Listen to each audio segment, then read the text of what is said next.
everybody. Hope you're doing well and are looking forward to a few devotionals this week on Monday, Wednesday, and Friday. I am going to try something I've never tried before.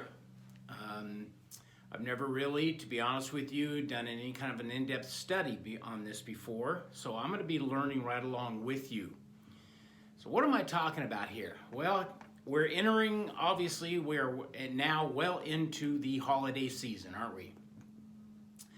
And you know, if you've ever looked up on YouTube or something, you know, about, there's controversy. There's always controversy about things, right? Should Christians celebrate, even there's controversy about whether or not Christians should celebrate Easter. Or if we should celebrate Thanksgiving or Christmas. And people bring up some of the pagan roots of some of these things. Well, you know, in a simplified way of stating it for you, in my mind, you know, we have liberty in Jesus Christ, and I don't have to take ownership of the origins of everything in order to, say, Christmas, celebrate Christmas as a time to celebrate the birth of Jesus Christ.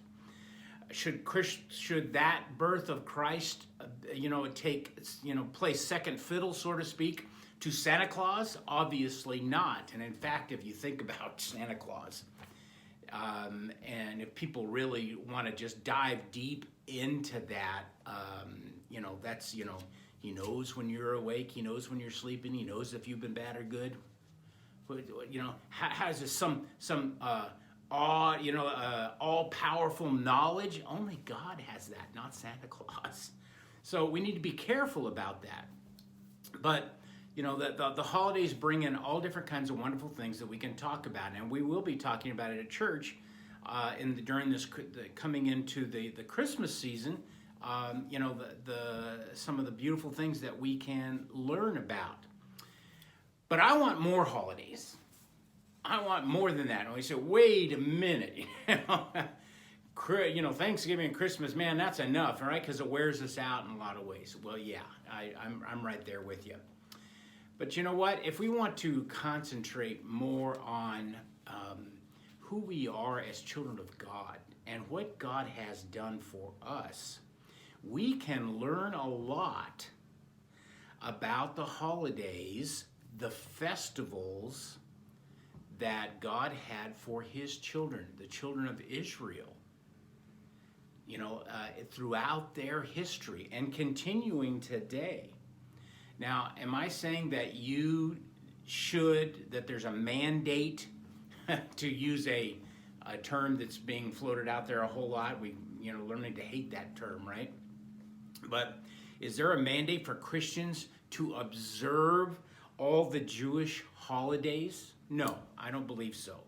In fact, and we know that during the Passover meal, when Jesus was in the upper room, he translated that meal, he updated it, he fulfilled it to become what we refer to as the Lord's Supper now, or communion. But that doesn't mean that there's still not great significance to the Jewish holiday. And so I want to take us through the 7 main festivals of the Jewish people and see what we can learn about who we are as Christians. So we're looking at them not from purely a Jewish standpoint, but from a Christian standpoint, okay? So let me tell you about them. Number 1, Passover, okay? Number 1, Passover. This was in the first month of the Jewish calendar, referred to as Nisan, and that is, for us, it's early spring, sometimes in March, sometimes in April, because the Jewish calendar is different than the calendar that we go by, okay? Then it was the unleavened bread. So number 1, Passover. Number 2, unleavened bread. Number 3, first fruits.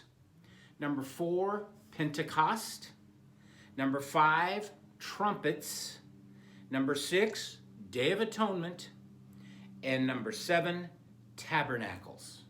So those are the Jewish festivals, Jewish holidays, whatever you want to put it, that we can look into each one of those and find great significance about what we believe as a Christian.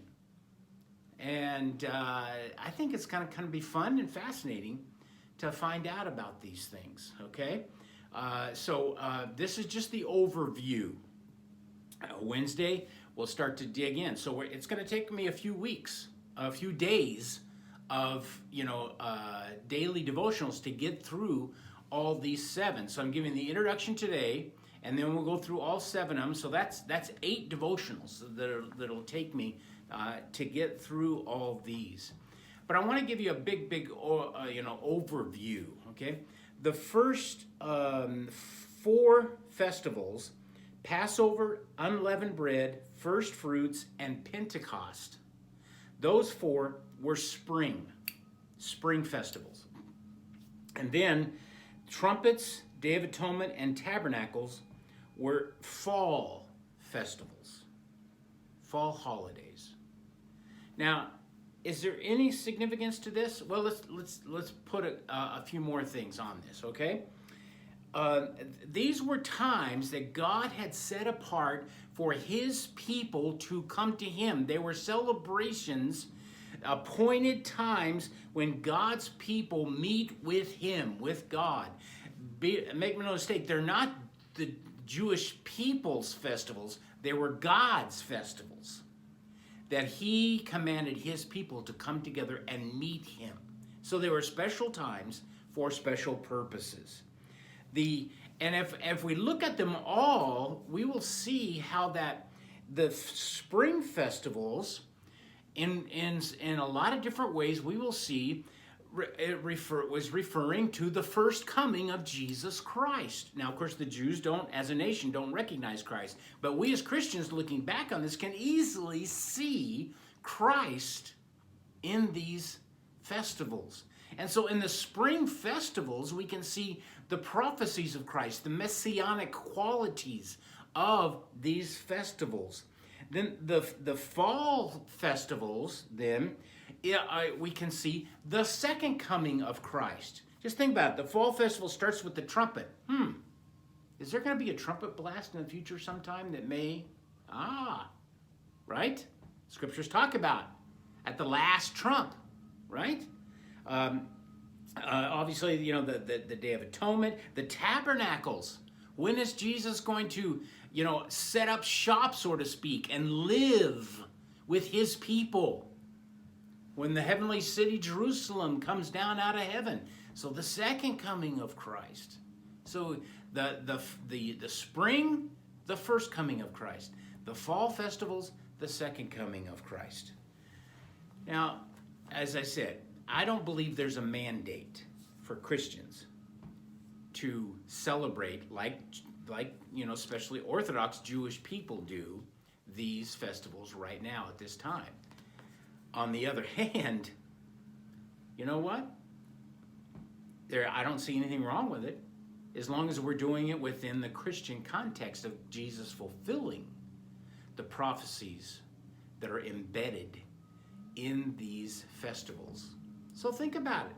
As we go through each one, and the significance that we learn about each one, maybe you'll want to add more holidays to your calendar by remembering at specific times what God has done for you as a child of God. I'm excited about this, and we're all going to see what we can learn as we go through this. So stay tuned. Wednesday, we will start talking about the first one, Passover. All right. God bless you. We'll see you next time.